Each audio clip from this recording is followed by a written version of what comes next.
গেল কয়েকদিন ধরেই আদানি ইস্যুতে উত্তপ্ত ভারতের রাজনৈতিক অঙ্গন। মোদী সরকারের বিরুদ্ধে আদানির পক্ষ নেওয়ার অভিযোগ আনে বিরোধী দলের নেতাকর্মীরা। যদিও এ বিষয়ে এতদিন কোনো মন্তব্য করেননি মূল ঘটনার কেন্দ্রবিন্দুতে থাকা গৌতম আদানি, এবার নিজের ব্যবসা প্রতিষ্ঠানের বিরুদ্ধে ঘুষ কেলেঙ্কারি নিয়ে মন্তব্য করলেন তিনি। স্থানীয় সময় শনিবার ভারতের রাজস্থানে পুরস্কার বিতরণী অনুষ্ঠানে অংশ নেন তিনি। মার্কিন আদালতে গ্রেফতারি পরোয়ানার পর প্রথম জনসম্মুখে আসেন এই ধনকুবের।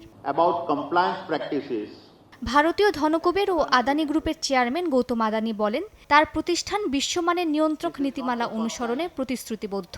এর আগেও অনেকবার এমন চ্যালেঞ্জের মুখোমুখি হয়েছেন তারা। প্রতিটি আক্রমণ আদানি গ্রুপকে আরও শক্তিশালী করে তোলে এবং প্রতিটি বাধা তাদের আরও দৃঢ়ভাবে এগিয়ে যেতে উদ্বুদ্ধ করে বলে জানান ভারতীয় এই ধনকুবের।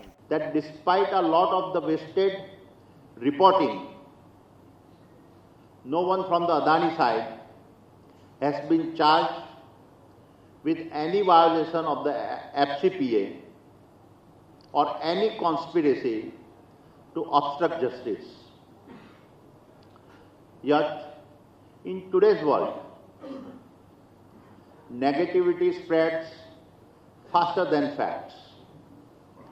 And as we work through the legal process, I want to reconfirm our absolute commitment to world-class regulatory compliance. এদিকে আদানি সহ বাকি তিনজনের গ্রেফতারি পরোয়ানা নিয়ে ভারতকে কোনো তথ্যই দেয়নি মার্কিন আদালত। স্থানীয় সময় শুক্রবার এ কথা জানান ভারতের পররাষ্ট্র মন্ত্রণালয়ের মুখপাত্র রণধীর জয়সওয়াল। তিনি আরও জানান, অভিযুক্তদের সমন কিংবা গ্রেফতারি পরোয়ানা সংক্রান্ত নোটিশ পাঠানোর কোনো অনুরোধ করা হয়নি।